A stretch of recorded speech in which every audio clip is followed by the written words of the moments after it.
بسم اللہ الرحمن الرحیم۔ بریکنگ آلویز کے ساتھ میں ہوں عذرا فیصل۔ امید ہے آپ جہاں بھی ہوں گے خیریت سے ہوں گے۔ بانی پی ٹی آئی عمران خان نے 26ویں آئینی ترمیم کے موقع پر غیر حاضر رہنے والے ارکان اسمبلی کو پارٹی سے نکالنے کا فیصلہ کر لیا ہے۔ پی ٹی آئی رائے کے مطابق عمران خان نے زین قریشی کے علاوہ دیگر تمام غیر حاضر ارکان کو پارٹی سے نکالنے کی ہدایت جاری کر دی ہے۔ عمران خان نے پارٹی کی سینئر قیادت کو پیغام بھجوا دیا اور غیر حاضر رہنے والے ارکان کے خلاف کارروائی کا نوٹیفیکیشن جاری کرنے کی ہدایت دی ہے۔ انہوں نے واضح کیا کہ جو لوگ آئینی ترمیم کے دن چھپے رہے ان کے لیے پارٹی میں کوئی جگہ نہیں ہے۔ پی ٹی آئی رائے نے کہا ہے کہ 26ویں آئینی ترمیم کے دن زرقا سہروردی، سینیٹر فیصل سلیم زین قریشی غیر حاضر رہے تھے، جبکہ اسلم گمن، ریاض فتیانہ زین قریشی، قدر علی خان اور اورنگزیب کچھی کو شوکاز نوٹس جاری کیے گئے ہیں۔ اس کے علاوہ پی ٹی آئی کی حمایت یافتہ ظہور قریشی، عثمان علی اور مبارک زیب بھی ترمیم کے دن پارٹی قیادت کے رابطے میں نہیں تھے۔ پاکستان تحریک انصاف کے بانی عمران خان نے 26ویں آئینی ترمیم کے موقع پر غیر حاضر رہنے والے ارکان اسمبلی کو پارٹی سے نکالنے کا جو فیصلہ کیا ہے، اس اقدام سے ایک اہم سیاسی پیغام دیا جا رہا ہے۔ پارٹی ڈسپلن اور قیادت کے احکامات کی خلاف ورزی کسی صورت برداشت نہیں کی جائے گی۔ 26ویں آئینی ترمیم ایک اہم معاملہ تھا اور پی ٹی آئی قیادت کی جانب سے اس کی مکمل حمایت کی توقع کی جا رہی تھی، تاہم کچھ ارکان اسمبلی اس دن غیر حاضر رہے جسے قیادت نے انتہائی سنجیدگی سے لیا۔ عمران خان کی ہدایت پر زین قریشی کے علاوہ تمام غیر حاضر اراکین کے خلاف کارروائی کا فیصلہ کیا گیا۔ اس کی بہت ساری وجوہات ہیں۔ پی ٹی آئی ہمیشہ اپنے ارکان پہ سخت ڈسپلن لاگو کرنے کی قائل رہی ہے۔ اس فیصلے سے ایک واضح پیغام ملتا ہے کہ قیادت کی نافرمانی برداشت نہیں کی جائے گی۔ اس وقت پی ٹی آئی کو اندرونی اور بیرونی دباؤ کا سامنا ہے، ایسے میں اختلافات یا غیر سنجیدہ رویہ پارٹی کو مزید نقصان پہنچا سکتا ہے، اور کچھ تجزیہ کاروں کا ماننا ہے کہ غیر حاضر رہنے والے ارکان کے فیصلے کے پیچھے کوئی بڑی سیاسی حکمت عملی ہو سکتی ہے۔ کیا یہ افراد کسی اندرونی گروہ بندی یا اختلافات کا شکار تھے؟ ایسے وقت میں جب پی ٹی آئی مختلف سیاسی اور قانونی چیلنجز کا سامنا کر رہی ہے، غیر حاضری کو قیادت سے بغاوت کے مترادف سمجھا جا رہا ہے۔ اس فیصلے سے دیگر ارکان پر دباؤ بڑھے گا کہ وہ قیادت کی ہدایت پر سختی سے عمل کریں۔ ممکن ہے کہ کچھ ناراض ارکان پارٹی چھوڑنے یا کسی اور سیاسی جماعت کا رخ بھی کریں۔ اپوزیشن جماعتیں اس موقع کو پی ٹی آئی کی اندرونی کمزوری کے طور پر بھی لے سکتی ہیں کہ پارٹی میں یکجہتی نہیں ہے۔ اگر پارٹی مزید تقسیم ہوئی تو اس کا اثر آئندہ انتخابات میں امیدواروں کے چناؤ اور ووٹ بینک پر بھی پڑ سکتا ہے۔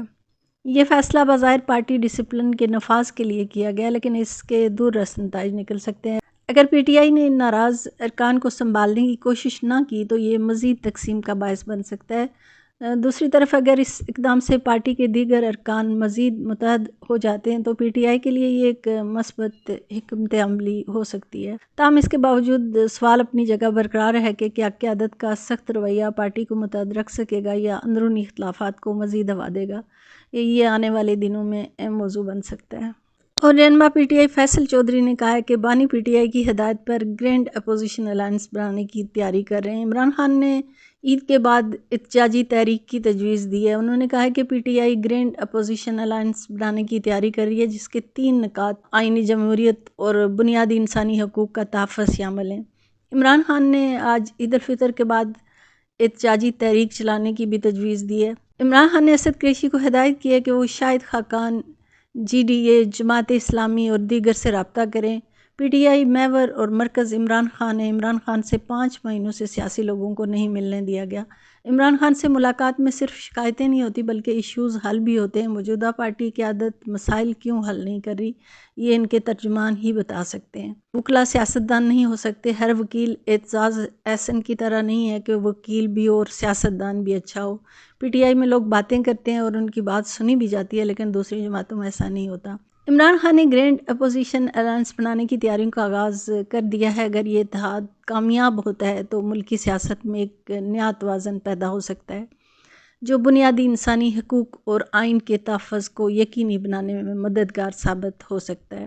اس اقدام کا مقصد نہ صرف حکومت کو جواب دہ بنانا ہے بلکہ عوامی مسائل کو مؤثر طریقے سے اجاگر کرنا بھی ہے۔ یہ بات حوصلہ افزا ہے کہ مختلف سیاسی جماعتیں جو ماضی میں ایک دوسرے کی مخالف رہی ہیں اب ایک مشترکہ مقصد کے تحت اکٹھی ہو رہی ہیں۔ اگر یہ اتحاد کامیاب ہوتا ہے تو یہ پاکستانی جمہوریت کی مضبوطی کے لیے بہت اہم ثابت ہو سکتا ہے۔ ایک مضبوط اپوزیشن پارلیمنٹ میں متوازن قانون سازی کو یقینی بنا سکتی ہے، جس سے ملک میں سیاسی بہتری آ سکتی ہے۔ بنیادی انسانی حقوق اور شفاف انتخابات پر زور دینا جمہوری عمل کو مزید بہتر بنا سکتا ہے۔ جب اپوزیشن منظم اور متحد ہوگی تو حکومت کو عوامی مسائل کے حل پر توجہ دینی پڑے گی، جس کا فائدہ براہ راست عام شہریوں کو ہوگا۔ ایک مضبوط اپوزیشن مکالمے کے دروازے کھول سکتی ہے۔ عمران خان کی قیادت میں پی ٹی آئی نے ہمیشہ تبدیلی اور شفافیت کی بات کی ہے۔ اگر وہ اس اپوزیشن الائنس کو صحیح حکمت عملی کے ساتھ چلاتے ہیں تو وہ ایک بار پھر عوام کے اندر امید جگا سکتے ہیں۔ ان کی یہ کاوش جمہوریت کی مضبوطی اور عوامی حقوق کے تحفظ کے لیے ایک اہم سنگ میل ثابت ہو سکتی ہے۔ اگر گرینڈ اپوزیشن الائنس کامیابی سے تشکیل پا جاتا ہے اور اس کے مقاصد کو دیانتداری سے آگے بڑھایا جاتا ہے تو یہ پاکستانی عوام کے لیے ایک نئی امید بن سکتا ہے۔ ایک مضبوط اور فعال اپوزیشن حکومت کو جواب دہ بناتی ہے، عوامی مسائل کو نمایاں کرتی ہے اور جمہوریت کو فروغ دیتی ہے۔ عمران خان اور ان کے ساتھی اگر اس اتحاد کو صحیح سمت میں لے کر چلتے ہیں تو یہ پاکستان کی سیاسی تاریخ میں ایک پازیٹیو چینج لا سکتی ہے۔ اور گورنر پنجاب سردار سلیم حیدر کی نئی پیشن گوئی۔ گورنر پنجاب سردار سلیم حیدر نے پیشن گوئی کیا کہ آئندہ 1 یا 2 سال میں بلاول بھٹو زرداری پاکستان کے وزیر اعظم بن جائیں گے۔ انہوں نے پیپلز پارٹی کو بہترین جماعت قرار دیا اور دعویٰ کیا ہے کہ دیگر جماعتوں کے رہنما تکبر کا مظاہرہ کرتے ہیں جبکہ وہ عوام کے حقوق اور اداروں کے ساتھ کھڑے رہیں گے۔ انہوں نے 2024 کے انتخابات میں دھاندلی کے الزامات لگاتے ہوئے کہا ہے کہ فارم 45 اور 47 کے مسائل کی وجہ سے شفافیت متاثر ہوئی۔ ان کے مطابق ماضی میں بھی چند ہی انتخابات ایسے ہوئے جو مکمل طور پر شفاف کرائے جا سکتے ہیں۔ انہوں نے اعتراف کیا ہے کہ وہ خود الیکشن ہار گئے، لیکن مطالبہ کیا ہے کہ جنہوں نے 2024 کے انتخابات میں دھاندلی کی ان کے خلاف کارروائی ہونی چاہیے۔ انہوں نے سیاستدانوں پر زور دیا کہ وہ انتخابات کی شفافیت یقینی بنانے کے لیے متحد ہوں تاکہ عوامی نمائندگی کا حقیقی عکس سامنے آ سکے۔ گورنر پنجاب کی گفتگو میں 2 اہم نکات نمایاں ہیں۔ ایک ان کی پیپلز پارٹی کے مستقبل اور بلاول بھٹو زرداری کی قیادت پر پختہ یقین، اور دوسرا انتخابات میں مبینہ دھاندلی کے خلاف سخت موقف۔ سردار سلیم حیدر کا یہ دعویٰ کہ بلاول بھٹو 1 یا 2 سال میں وزیر اعظم بن جائیں گے، جو ایک سیاسی بیان کے سوا کچھ نہیں، جو پیپلز پارٹی کے حامیوں کو متحرک رکھنے کے لیے دیا گیا۔ موجودہ سیاسی حالات میں ایسا ممکن ہوتا دکھائی نہیں دیتا، کیونکہ پیپلز پارٹی کی حالیہ کارکردگی اور نشستوں کی تعداد کو مد نظر رکھتے ہوئے اس کے پاس حکومت بنانے کے لیے درکار اکثریت نہیں ہے۔ انتخابات میں شفافیت اور فارم 45 اور 47 کے مسائل پر پہلے بھی بحث ہوتی رہی ہے، لیکن یہ پہلا موقع نہیں ہے جب کسی سیاسی شخصیت نے کھل کر اپنی شکست تسلیم کرتے ہوئے انتخابی عمل پر اعتراض اٹھایا ہو۔ اگرچہ یہ ایک جمہوری مطالبہ ہے کہ انتخابات شفاف ہوں، لیکن ایسے بیانات عموماً سیاسی تناؤ میں اضافے کا سبب بنتے، خاص طور پر جب حکومتی عہدے پر فائز شخصیات خود انتخابات کے عمل پر سوال اٹھا رہی ہو۔